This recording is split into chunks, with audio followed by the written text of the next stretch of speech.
Nilikuwa najiuliza kwa nini wamama wajawazito wakijifungua watoto wakiwa masingo wana tabia ya kuwaelekeza watoto wao kwamba baba zao wamewatelekeza, baba zao wamewaacha, baba zao wengine wanawaambia wamekufa.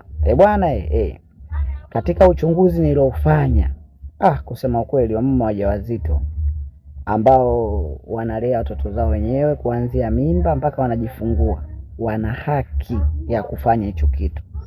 Bwana, mimi ndo sasa hivi nalea mwanamke mjamzito, tabu naiona.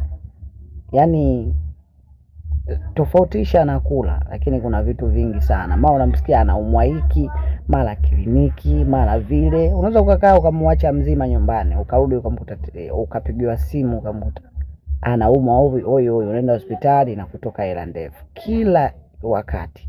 Kwa hiyo nyie ambao mnatelekeza watoto wakiwa mimba mpaka wanazaliwa, mna haki ya kuambiwa mmekufa. Na wamama ambao wanalea watoto zao wenyewe wakiwaambia, bwana mwanangu babako amekufa, wana haki. Kwa sababu haiwezekani mtelekeze mtu.